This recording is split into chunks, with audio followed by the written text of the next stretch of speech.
What's going on, 49er faithful, 49er fan, 49er gang? This is your boy Niner Gang Podcast back in the building.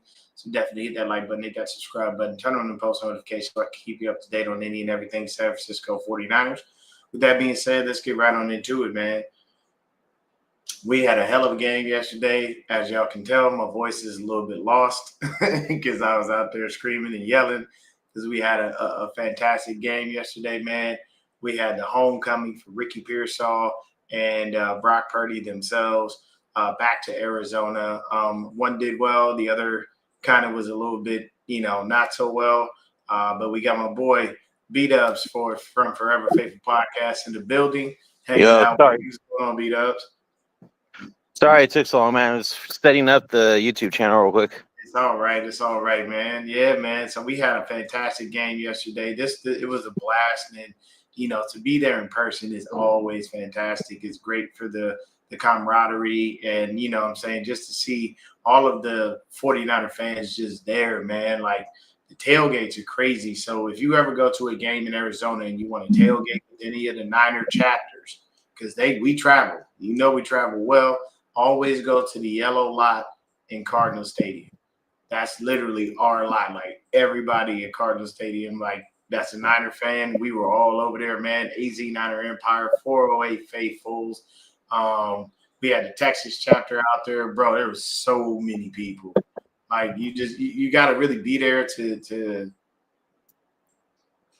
actually like get the real feeling of it. But it was a fantastic thing, man. You know what I'm saying? And I know when we're at home, obviously, what I'm saying, we everywhere, we do all the things that we do.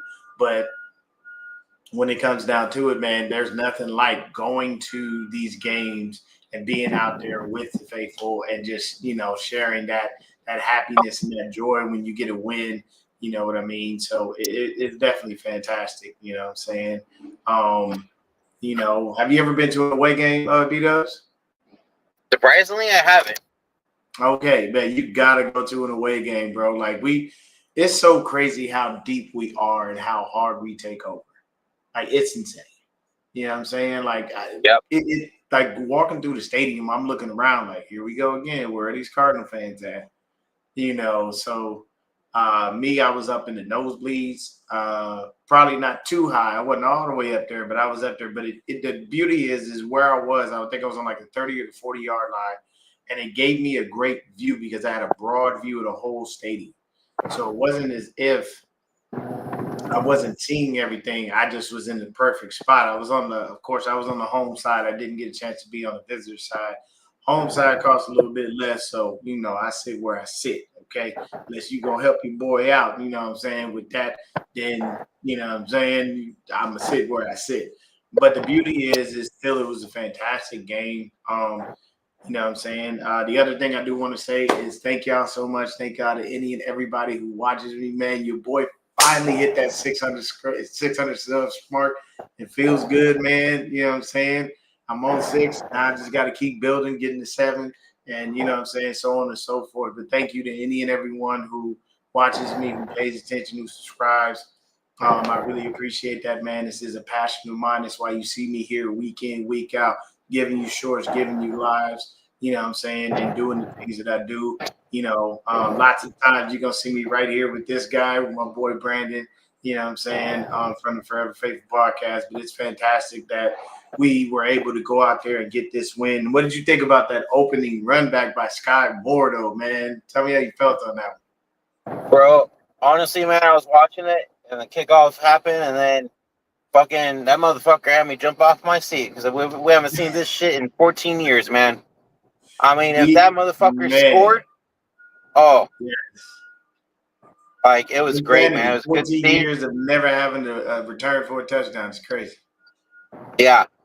I think the last one was Ted Ginn, if I'm not mistaken.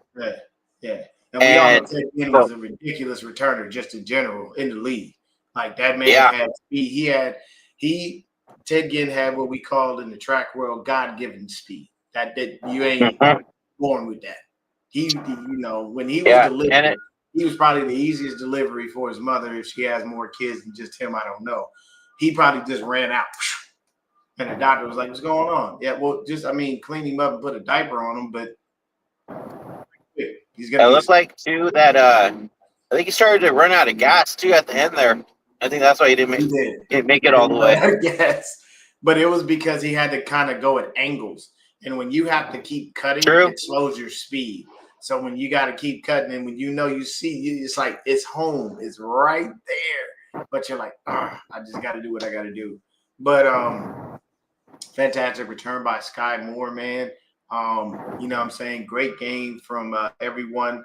You know what I'm saying? There was a little bit of trepidation on Purdy, you know what I mean? But he came out there and he did what he normally does. He showed up and showed out. He did have 2 bad passes though. And that's one thing I do want to talk about. Like some people will, just see that he was back and we won and everybody is all, happy. But we got to be, we got to be honest here. And I'm always honest on this channel. He had a bad throw to Pearsall in triple coverage in the second quarter. That was just an ugly one. Both of his bad throws came literally in the second quarter. It was one to Pearsall, and then there was another one to JJ.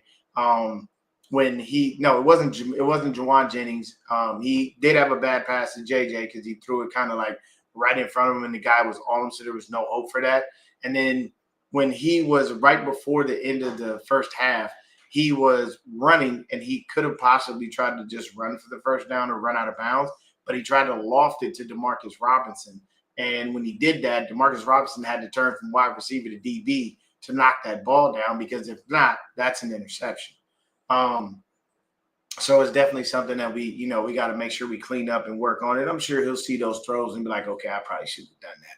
But, these are things that we always have to talk about once again, because we always want to give a broad spectrum of what's going on, rather than anything else.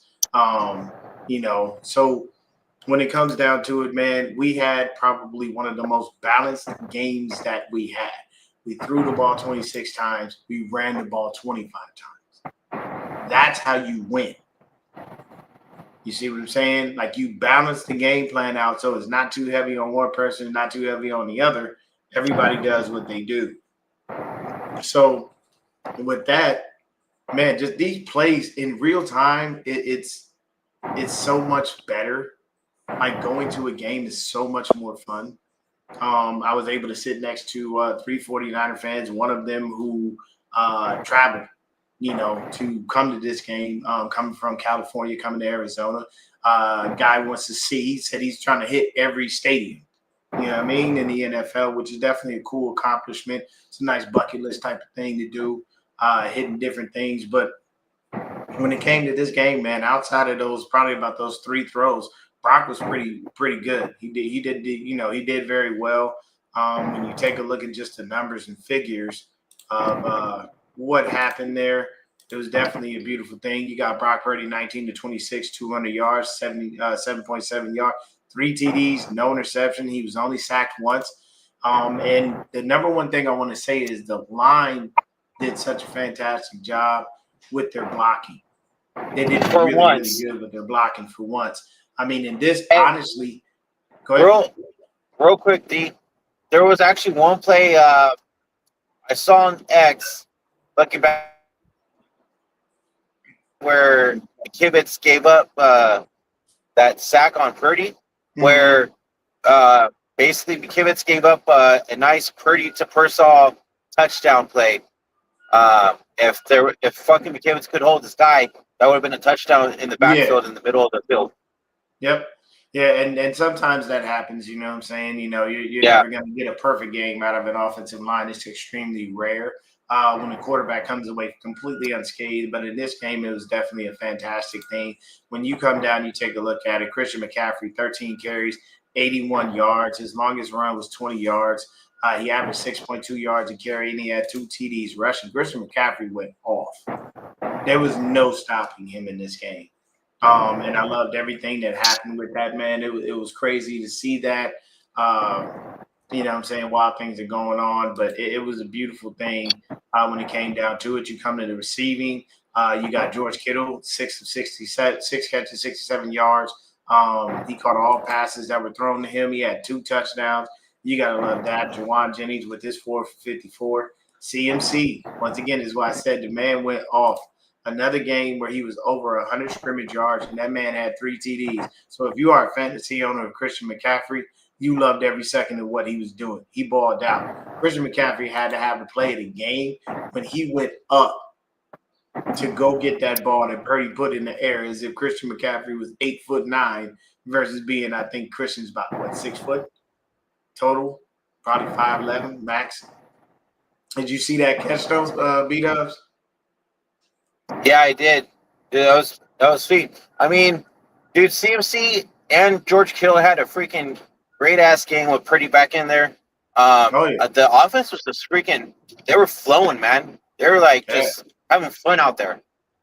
The offense was humming and it fired on all cylinders. And the one thing that I want to say about this game is I want to give Kyle a little bit of credit. And I know I'm hard on Kyle, and I know a lot of people know how I feel about him. But here's my number one thing: the man did what I've always wanted him to do. He never took his foot off the gas. The only time Kyle took his foot off the gas was at the end of the game when you're supposed to. Within that 2-minute warning, within that moment where we can get we can get down and, kneel the ball out and call it a game. But we scored 41 points. I believe that's our highest output this year for scoring on offense. So we did exactly what we needed to do. The scoring, literally for us, was 13 in the first, 12 in the second, 10 in the third, 6 in the fourth. So that's 41 points in total. Now, here's the hard part about it. We lost our dang kicker, and he missed 2 extra points. So he misses 2 extra points, and then we lose him. I believe Kyle Shanahan said in the postgame presser that Eddie Pinero has pulled his hamstring.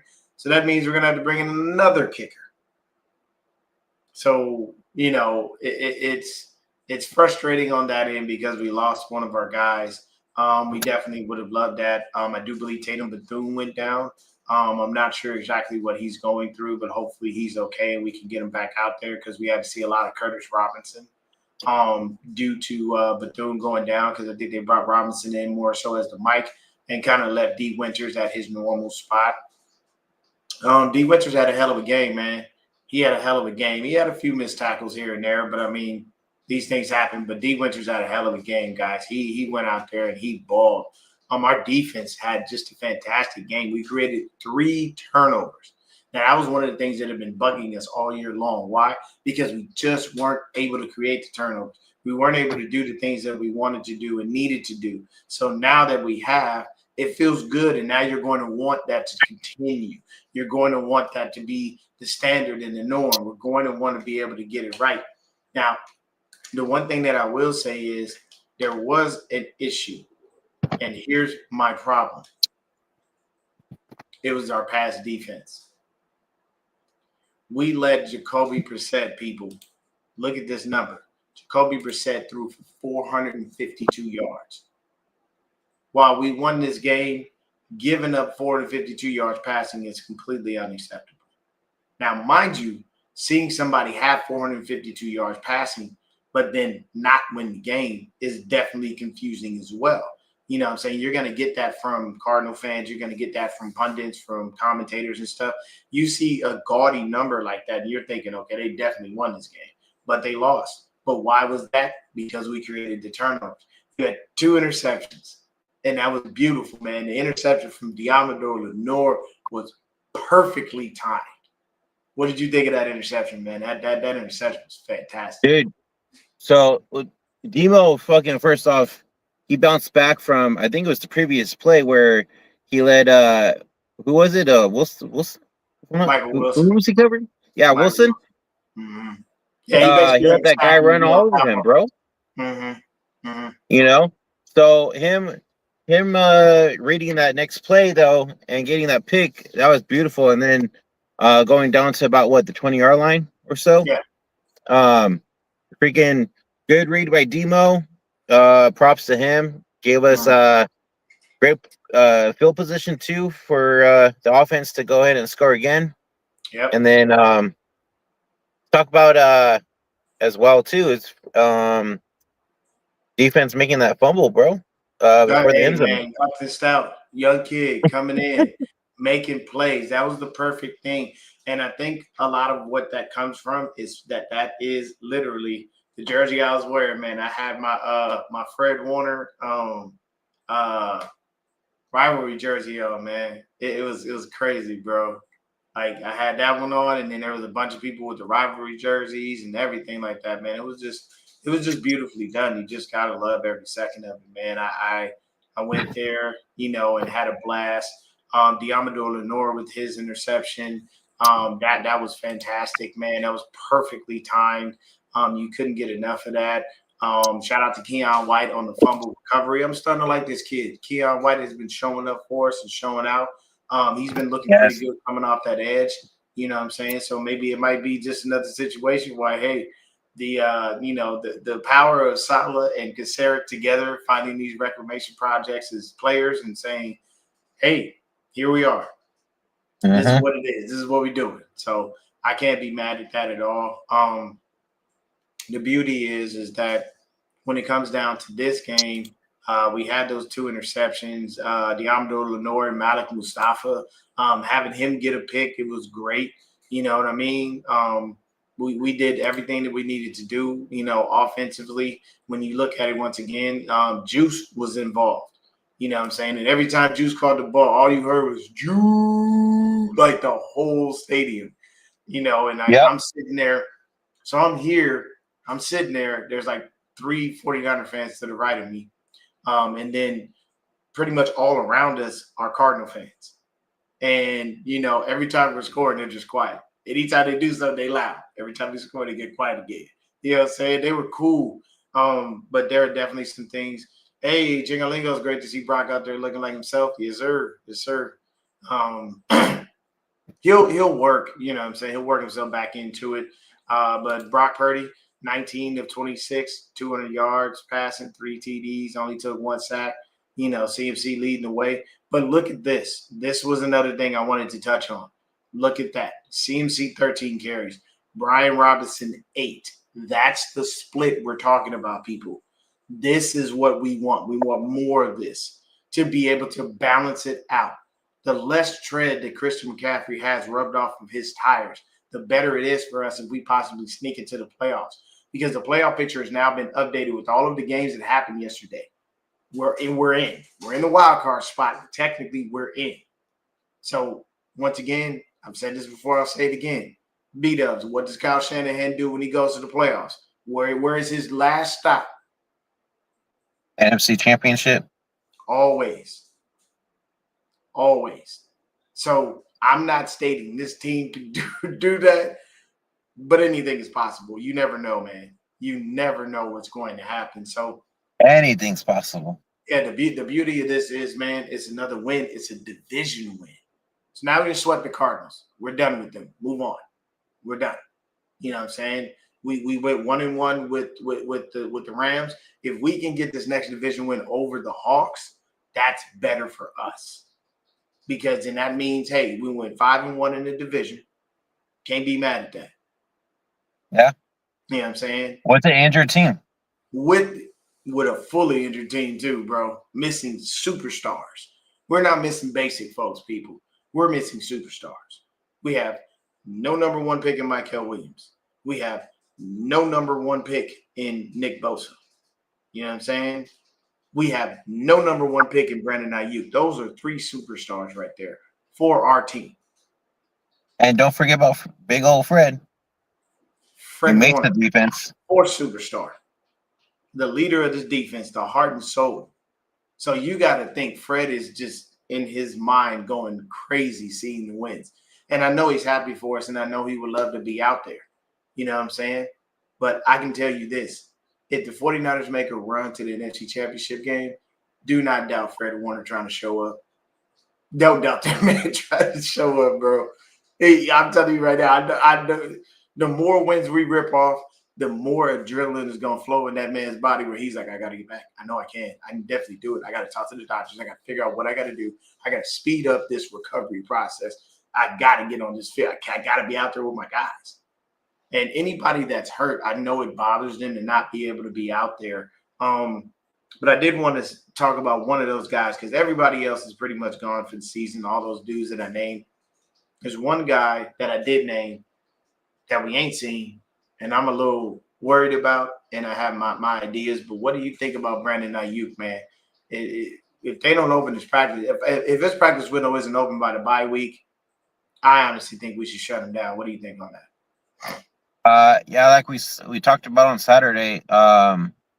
If they don't activate his 21-day practice window before bye week, they should just shut him down and just save him for next year. Yeah, Because if they're that worried about his recovery, because once again he tore his ACL, his MCL, and meniscus, right? That's a 12 to 18th month recovery, according to our boy Dr. Matt over there. Yep. And yeah, but we don't see him by week. Shut him down. We're doing fine just without him. I agree, man. And it's nothing against Brandon Ayuk, but if your recovery is really taking that long and there's a lot going on, there's no point for you to come in week 15, 16. Why? And possibly hurt yourself again. Yeah, Knock on you wood. possibly hurt yourself again, and you got to knock the rust off. At this point, man, if you ain't playing, you ain't playing. We understand. We appreciate you. We still got love for you. But it's just, hey, when you tear all three of those, sometimes that recovery timetable is a lot longer than you anticipate. As much as you want to be out there on the field, as much as you've done to get back, sometimes the better thing is to just say, you know what, take the season off. That way we know he'll be there for OTAs. He'll be there for training camp. All of these things will be going on. So we'll be straight, you know what I'm saying? Because especially after the money that we paid him too. You want to make sure he's 100% full go. Yeah, man, because we spent a lot. Yeah, I mean that's what hurt us with the big thing with the Purdy and with with Ayuk was the fact that we just gave these dudes a boatload of cash, and here they are, and they can't even play. That's like the worst thing as an owner. You got to be looking at that going, geez, man, come on. I just gave these dudes all this money. And now I can't, they ain't even working for it. And while I say they're not working for it, I mean, it's frustrating as a owner seeing that you can't, get these guys on the field and whatnot. But, once again, that falls back on the 49ers. It falls back on Kyle Shanahan. Your training staffs that you have chosen, your recovery people have been garbage for years upon years. So that falls back on you guys because these guys' recovery should not be this bad. You know what I mean? So let's just take a look at the defense, man, defensively. Here's a guy that got on the field, and I've been telling y'all, I done told y'all, B-Dubs agreed with me, and he understood who got on the dang field and who was out there being a tackling machine. His name is Nick Martin. I told y'all. Look at that man. 7 tackles. Some people just don't do special teams, guys. Some people don't do special teams. Nick Martin was everywhere. He was everywhere, bro. Bro, and he was everywhere. He didn't miss not one tackle, people. He didn't miss. Nick Martin had 7 tackles. 4 of those were solo. If he wasn't doing it by himself, he was cleaning it up. Mm-hmm. Shout out to my boy 49er Media because Nick Martin is now wearing the beloved 45 that belonged to Demetrius Flanagan Fowles, one of his favorite player ever. But, hey, man, it was great to see him out there on the field just going, bro. And what you saw from Nick Martin was instinct. The man has a thought process. He is fantastic when it comes down to it. I loved every second of it, bro. I really did. It brought me so much joy to see him on the field and just watching him make plays. And I'm reminding the Niner fans, this is one of our rooks. This little dude, you see him out there? Because I kept hearing buzzing around me. Niner fans were like, yo, who the heck is 45? I'm like, I don't know. So it's a beautiful thing when you see it, and it's even better because we went out there and balled, man. But, like, look at this. Curtis Robinson leading the team with 12 tackles. D. Winters with 10. Nick Martin with 7. Diamador Lenore with 7 and a pick. Jair Brown with 7 tackles. Upton Stout with 7 tackles and the forced fumble. You know what I'm saying? Renardo Green with 6 tackles. Luke Gibb. We just fired on all cylinders. Now, what killed me was I didn't understand why they gave Pinnock so much time, but, hey, he was out there being a tackle. He was playing good. He did pretty good. I thought Chase Lucas would have got in, but, I don't know. I don't know what that is, man. Maybe it's because Lucas was a little bit different and, Pinnock is a solid guy, because he brought him in and stuff. I don't know what the politics like that, but it is what it is. Regardless, all of our guys were firing on all cylinders when it came down to it. You know what I'm saying? We didn't get any sacks, which was one thing that hurt my heart because I was really hoping that somebody would eventually get home. We got close. We got some pressure, but we didn't get the sacks that we wanted. The only drawback to this game on defense was the yardage we gave up. And part of that is because of this zone defense. I keep telling people the hard part about the zone defense is there's so many soft spots in it that you can find and exploit. That players will do that week in and week out. Jacoby Brissett diced us up, people. We gave up 452 passing yards. That's unacceptable. Unacceptable. It's a great win. I love it, but there are still things we always can clean up. And I can tell you right now, 452 passing yards is definitely not acceptable. Well, I could tell you how that happens when you don't make a lot of pressure on the quarterback. He gets to fucking throwing you all day. It doesn't help the DB back there. It does not, but then at the same time, believe me, I was there at that game. They literally, honestly beat us. They found the soft spots in that zone. They exploited solid zone defense. It was not just strictly on the fact that the pressure wasn't there. A lot of it was literally these dudes finding the right spots. You know what I'm saying? And the guys that I was talking about on Saturday when we did our preview show was very simple. There were dudes that we needed to stop, and we did not stop these dudes, and they ate us alive. Like I said, Jacoby said 47 of 57. Now, here's where they screwed up. We have one of the worst run defenses in the league. I'm just going to be honest about that. I love my team, but I'm not going to lie. They didn't run the ball. They ran the ball 14 times and threw the ball 57 times. Bro, you didn't try to run on one of the worst run defenses in the league? What are you doing?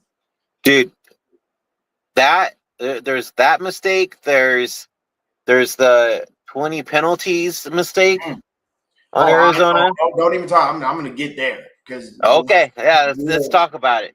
Whoa. First things first. Let's stick with their offense. Yeah. Look, 2 TDs, 2 interceptions. You didn't get sacked. But let me say this. The guys that I told you that we need to stop ate us up. 15 catches, 185 yards. Michael McBride was all over the place, bro. Let me say something, man. I've been continually screwing up saying that Michael Wilson went to SC, and I know if he heard that, he would be pissed because he's a Stanford Cardinal. Oddly enough, a Cardinal to a Cardinal makes sense for him. Brother. Michael Wilson, every single time we play him, murders us. 185 yards receiving, he was all over the field, bro.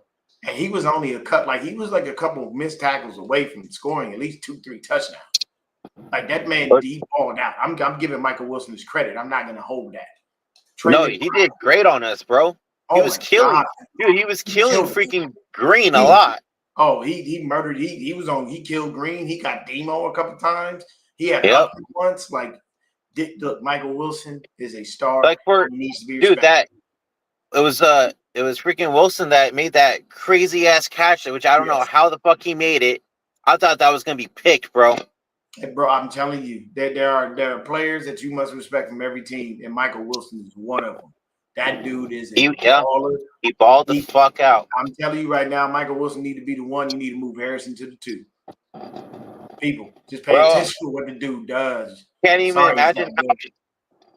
imagine how it would have been with Harrison out there as well. Yeah. Harrison would have tried to give us a little bit of work, but hey, he wasn't, so we ain't gonna talk about him. But the other guy, Trey McBride, the Cardinals tight end, that man murdered us for 10 catches. I can't stand that fucker. Touchdown. You could do it. There are people sometimes when you play divisional games, it's hard to do anything with these people. It really is. It's rough, man, because there's sometimes in divisional games are always the hardest because they know you the best. They play you twice a year, every year, so they know what you will and won't do. They understand your tendencies. They know your tells when you're on the field, from defense to offense. They see it all. And Michael Wilson just finds a way to eat up the 49ers. I got to give that man his credit. Same thing with Trey McBride. Now, before we get to the deep into the penalty side of things, There was one penalty early in the game on Trey McBride that was complete BS. The man scored a first down and just did this and said first down, and they called an unsportsmanlike conduct penalty. I found that to be appalling. Don't get me wrong. I'm one of them people. If a penalty is in our favor and it works in our favor and it helps us, I'm that guy. I will take it. But at the same time, I'm a fair person. You can't call no penalty on a dude for doing that because he didn't direct it at anyone. He wasn't even looking in the direction of a 49er player when he did it. He pointed toward the end zone. There was at least, and then there was at least one more penalty on him that was just complete BS. I'm like, what are we doing? The one thing that I will say is that's what killed the Cardinals. That's part of what killed them, bro. They had penalties upon penalties upon penalties. The other guys that did a little bit, of course, you had Greg George. He did a little something, you know what I'm saying? In the run game, Bam Knight was the only person who had a touchdown, but they only had 36 yards rushing. So that's going to boost up our stats for run defense. We're going to look fantastic. They're going to be like, 49ers run defense is fixed because they only allowed the Cardinals 36 yards. Nah, it ain't fixed, bro. They just didn't try. So you come down, you take a look at them on defense. Cody Simon was their leading tackler with 12. Of course, Buda Baker right up there with 8 of them. Not much from them. They had 4 passes defense. Of course, you come down, you take a look at the kicking. Eddie Pinheiro 3 for 3 on his field goals. He was 2 for 4 on his extra points, but now he's out with a hamstring injury, so we'll bring in somebody else. That's why we tried those 2 extra points. I know people are like, why are we going for extra points? But the situation was very simple. We just didn't have a kicker. So we weren't going to turn around and ask Morstead to be coming out there kicking no field goals because that probably would have looked ridiculous. If you've ever seen a punter who is only a punter try to kick a field goal, it's flat out hilarious. You will die laughing. Like, I've never seen that before. But when you do see it, it's like they kick like so straight. And kickers don't kick like that. They kick in a different way. You know what I'm saying? I kind of worried about that shit though, because hamstring injury, dude, he could be out for a good couple of weeks. Yeah, and with kickers, your hamstring is a very vital part of you kicking because that's what you using your whole leg there, man. Hamstring, quad, calf, the whole 9. So yeah, that means he can be out for a little bit. So let's take a look at it. They even had more passing first downs than us. We both had 24. But they had more passing first downs for us. We had more rushing first downs. We had 3 first downs from penalties. We were 3 of 9 on third down. They were 6 of 14 on third down. So that's still something we got to work on a little bit. We got to get them off the field here. The other day, we ran 52 plays. They ran 71. That's ridiculous. They ran 19 more plays than we did. That's insanity. And then you take a look at it, passing 186 to 452. Lopsided in the Cardinals' favor in ways you can't imagine. It's craziness. And then you come in, you take a look at it, and you go ahead, 281 total yards. They had 488 total yards. So they basically had us in a lot of these different categories, completion percentages and stuff like that, things like that. But here is where everything fell apart for them. We had 1 penalty for 15 yards. They had 17 penalties for a total of 130 yards. That's almost literally a whole field and a half worth of penalties. That's insane. And I've never seen that in a game, especially in an away game. You would think at home the Cardinals would be having the refs in their favor. Nope, not yesterday. It was ugly. They did not have it ugly. I've never seen that before in my life. And then you look at the TOP. Look at this. We had the ball 25 minutes and 45 seconds. They had the ball 34 minutes and 15. They had the ball almost 10 minutes more than we did. And we still almost doubled up on them in scoring, and we beat them. So that tells you this team was firing on all cylinders, man. That craziness is out there. And for me personally, this was probably one of the best games that I've been to when, since living here in Arizona and being able to go to the games. I love every second of it. It is a beautiful thing. I have never in life seen, us run it up like that where we just blew a team out. And my thing is keep doing it. Don't give them any reprieve. You know what I'm saying? I'm a big Pirates of the Caribbean fan. Love all of the movies. And one of the guys said, he used this is now, mind you, this is sailing terms. So understand it for what it is. He looked up, and I believe this was either the fourth or fifth movie. He turned around and he said, 2 arms, we give no quarter. When he stated that, he said, basically, get to your guns. We ain't showing no mercy. We out here to destroy. And that's what the 49ers did, man, beating them by 19 points. You know what I'm saying? Just going out there and obliterating that team in every which way, creating 3 turnovers. You know what I'm saying? Trying to score off of your turnovers, doing the things that you need to do, being solid, giving Nick Martin a chance, opening the door for that young kid to go out there and ball and show everything that he needed to show. All of the touchdowns, everything, the lore, the tailgates, the fun, everything was just beautiful, man. It was just a fantastic game. Did you overall? Did you end up meeting up at the Chapman fucking party or what? Nah, man, I didn't go, bro, man. It's just nothing. If you ever have a chance to go to, to the road, to the Rush podcast, you know what I'm saying? John Chapman is an awesome human being. He's great. You know what I'm saying? But I didn't have the extra $80 to be going over there paying to be getting in there doing all that. You know what I'm saying? So I just said, you know what? I'll just go to the game, do my thing, enjoy it. Sometimes I try to like run around because I look around the stadium because he'll go live right after. You usually try to catch him somewhere, but I didn't see him anywhere out. It was just a beautiful thing, though. You know what I'm saying? Shout out to John Chapman and all the great work that he does with the 49ers Rush Road podcast, you know what I'm saying? And being at these road games and showing up and showing out, being that constant traveling, factor for us as Niner fans and the representation of, the great things that we do. You got to love what he does, man. I'm going to make it to one. I'll probably, you know what? I'm going to plan next year. Next year, John Chapman, you will see me. You will, you know what I'm saying? I'll be there. I'll be able to get in touch with him, man, to see how he's doing. He always shows me love anytime I shout him out, man. He always does. So shout out to John Chapman and everything that he's doing. But yeah, man, this game overall was probably the best game of the season for us. In terms of offensive output, in terms of us playing. But one thing I will say is Rocky came up a little short. 200 yards passing. Ain't gonna cut it, baby. Not when Mac Jones is over here in the 300s. Jones I gotta talk about it. Okay, I gotta talk about it. And he was in the 300s on a consistent basis. I'm just gonna throw this out there. And once again, Brock's first game back. I'm not gonna knock him. First game back, you gotta knock the rust off, all those things. But hey, man, you better get them numbers up because Mac out there, he look.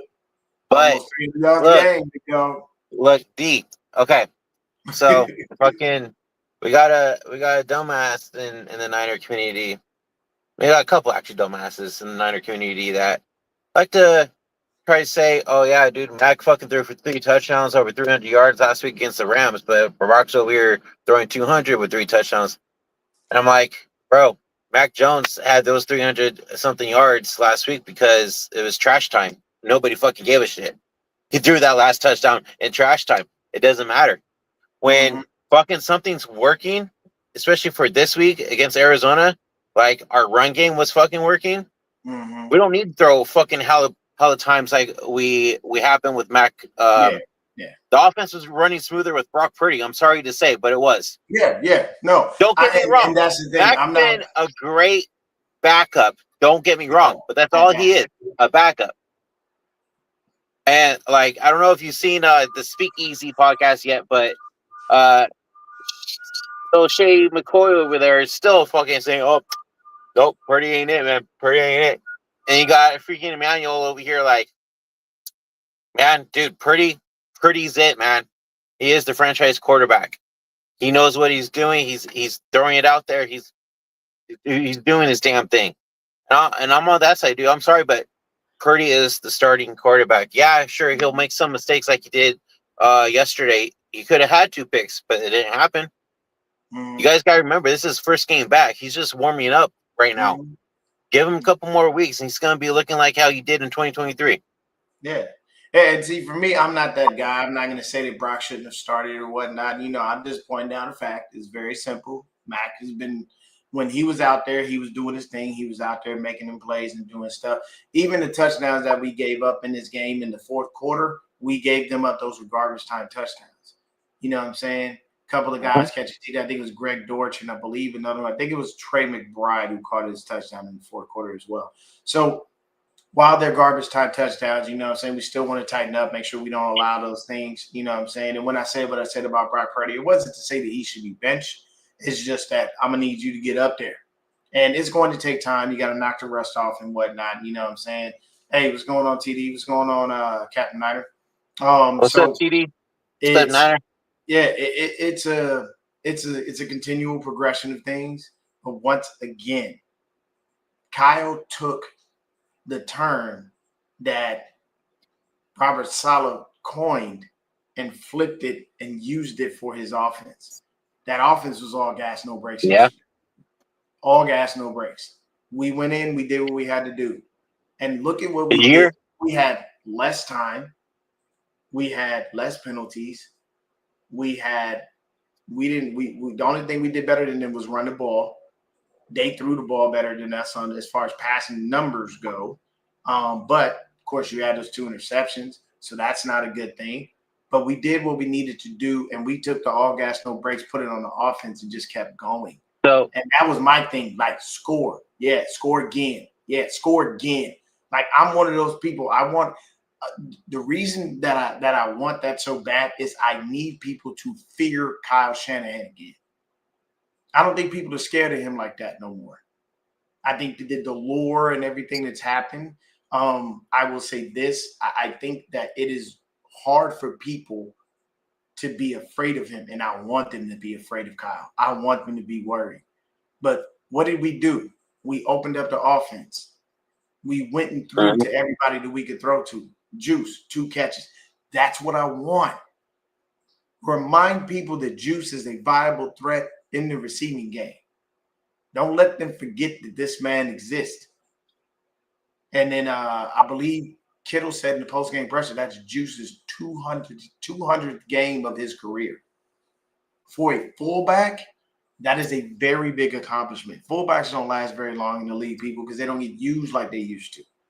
Back in the day when you used to be a power running team, yeah, you had a fullback. Why? Because that dude was out there mauling guys. He was like a extra tight end, or a little bit of a lighter offensive lineman. Fullbacks mean a lot. So what happened? Juice went out there, did his thing. He was great in the blocking. He was great in the pass catching. Like, there was just great things that happened yesterday. And I just want them to continue to happen. I want people to remember, everybody gives Kyle Shanahan the moniker of being an offensive genius. Remind them of your genius. Remind them of your greatness on a consistent level, and you'll never fail. But that's the key. Shove it down their throats. We came into your house and we beat you. And I can tell you, I don't know how many streams and TikToks and shorts and whatever I'm going to be on, but people caught me. My energy was super high. I don't know how many people kept telling me, wait, turn around, do that again. Like, I was out there, let's go Niners. This is our house. Like, you know what I'm saying? Cardinal fans suck, like all of that. I'm giving you the business left and right. And it's too like after I think it was just Kittle's first touchdown. A beautiful throw to down the stride to Kittle. Yep. I don't know if you read the lips, but did you see them? They're like, "We're back, baby, we're back." Oh yeah, yeah. And then also too is Kittle mentioned too last week after the Rams game. He's like, I lost all confidence on the defense. Like, we have to, as the offense, we have to go out there and basically win games. We can't rely on the defense. Yeah, we can't keep letting them do all the work, and then we're not giving them anything in return. And a lot of people look at me crazy when I say that, but what I'm saying is it as a human being, if you are doing something and you see the other person is supposed to be doing things, not doing it, not giving you anything, that becomes frustrating. I'll give you a prime example. I'm old enough to have been in school. We still actually dissected frogs in science class. I had a girl that was with the girl that was supposed to be my lab partner, and she couldn't dissect a frog. It freaked her out. She couldn't do anything. And I'm sitting here like, so I'm about to do all this myself. Come on, man. Like, just do what you got to do. What happened? She went up to the teacher, told her she couldn't do it. I told the teacher I better get 100% of the credit for this because I did this. She didn't. And what did my teacher do? Looked at me and did it. But did that bother me that I had to do everything myself? Yes, because I'm relying on someone else to be able to help me get the credit. And yeah, Kittle, 50th touchdown reception in his career, and that moves him into, I believe, 5th or 6th place amongst 49ers all time.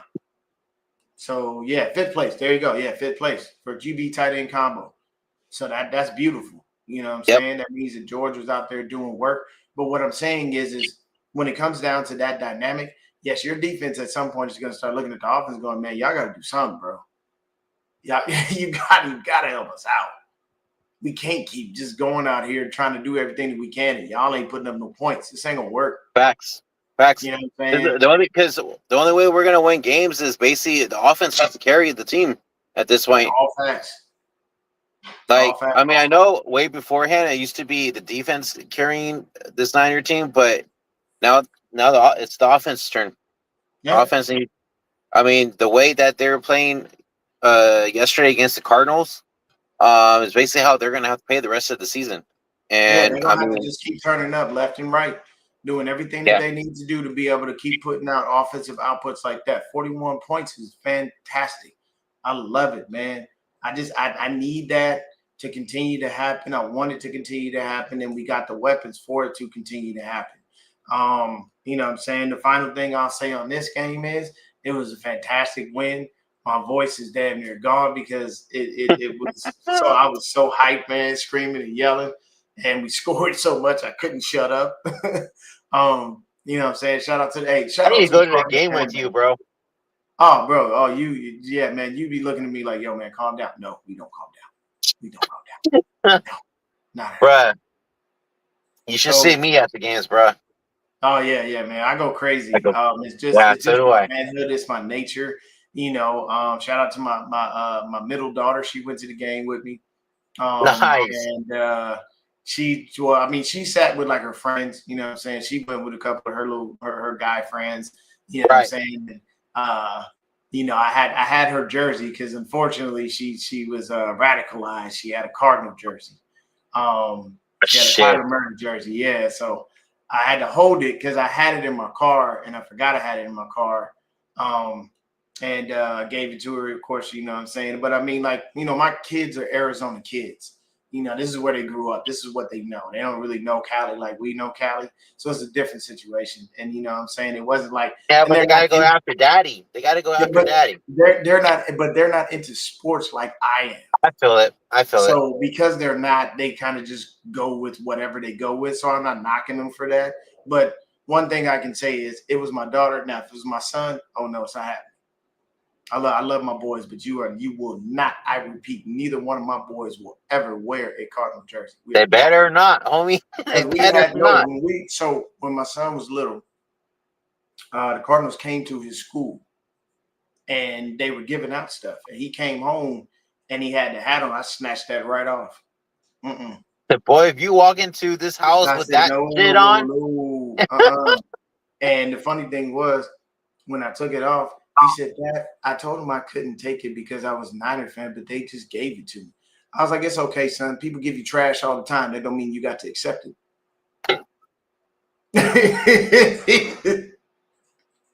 And my ex at the time looked at me. She was like, people give you trash all the time.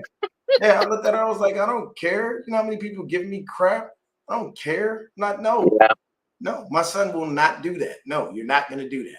You know what I'm saying? Yeah. So literally, I told him, I said, hey, if you ever want to go to a football game, let me know. I'll get you a jersey. You know what I'm saying? You will not Mm-hmm. be repping anything but what we rep. My daughter, that's different. That's my girls. They get a pass. My son, Yeah. I don't know. Now My my oldest daughter, if she watches this and sees this, she gonna call her little sister and be on her head because that's my ace boom coon. That's my number one. That's day one. That's daddy ride or die. She don't play, and she will tell you straight yep. up, if it ain't about the Niners, I ain't wearing it. Because I do my. her mama's a Packers fan. You know what Oh I'm saying? shit. And she already knew. She tried to turn her many times, many different times. And she just look at her and be like, do you want my dad to come to LA? Because if you do, you can just keep trying this. And I'll tell him he'll come. You know it's not happening. They already know what it was. Yep. Yeah. Like for me, dude, because my brother-in-law's a Steeler fan, and he's gonna be wearing Steeler gear. So I was like, well, when he's at our house, he's wearing Niner gear. We're gonna have him half Steeler, half Niner, mostly Niner though. And the funny thing is my buddy Tony, he just had a baby. So I was polite enough. He's a Saints fan. So I bought his daughter. He gets a little 3-pack of onesies. So I'm like, all Yep. right, cool. 3-pack of onesies. There's 3 little Saints. I snuck in the Niner one there just in case he decided he wanted to put it on. And when he opened it up, he looked at me. He was like, "Are you serious?" And I was like, as dead ass as Uncle Dion can be. I'm Uncle Dion, and the baby might want to be with the winning. Yeah. Yep. Heck, man, he just laughed. But Dude. I'm gonna go ahead and end it there, man. Also, real quick. Also, my best friend's kid. So I was around since he was a baby and stuff like that. So I basically raised him into a Niner fan because now he be getting Niner gear. Yes, Mm-hmm. Mm-hmm. that's awesome. And my Hey, best look, if friend you're can out, stand the Niners. beautiful. If you're out there, people, and you have babies, young children, teach them right, indoctrinate them into our Niner family, make them a faithful. It's Mm-hmm. okay. There was several babies that I saw at the game yesterday, and all of them had Niner gear. I said, look at this amazingly beautiful child with this Mm-hmm. Niner stuff. This is gonna grow up to be a little beautiful or handsome baby. It's awesome. This is fantastic. And one little dude, he had to be maybe 3 or 4. And he saw me turning up and just getting hype. And he looked at me and he said, "Let's go." And I said, "Let's go." Yeah, that's hilarious, dude. So You've like never done that. Awesome thing. yeah. Also too, my sister just had her daughter on Thursday. So I'm gonna be getting some Niner onesies for my niece. Oh, there you go. There you go. Hey, that's funny, newbie. You see that? He said he screamed when Kittle scored a touchdown and his 9-month-old daughter cried. It's okay. They're gonna do that. She's only 9 months. Now, when she get to that 1 year mark, she's gonna be screaming with you. Watch. Yep. You're gonna see your mannerisms start just falling Right. off on her. She's gonna look and you're gonna be sitting on the couch and you're gonna be upset and you're like, oh, and she's gonna be like, oh. It you'll see it, bro. You see it so many different times. Kids Yeah. will do what they see. You see all these little things on the internet, bro. When you got grandpa walking there, I think there was a kid, he grandpa walking with his hand on his back, so the kids Yep. start walking Exactly, just dude. Hey, and then and any final to thoughts, B? answer Terradome's question real quick about Rogers, they said that he might have fractured his wrist. Okay. Yeah, so we'll see. There you go. Look. Did he really do it? Did he bring the Whitney out? He Hey, really did. hey, he brought the Whitney out, boy. Hey, look, God rest his soul. You gotta love Whitney Houston. That was the most beautiful voice to this day. Yep. Still Till this the day, best bro. national Honestly. anthem ever. Mm-hmm. Yep. But Facts. I'm gonna end it there, man. Appreciate everybody for coming in, hanging out with us. 56 people taking a look at it. Thank you so much. Everybody stay Hey, up, stay faithful, be stay sure blessed. We out. hit that like, subscribe button. Peace. Peace.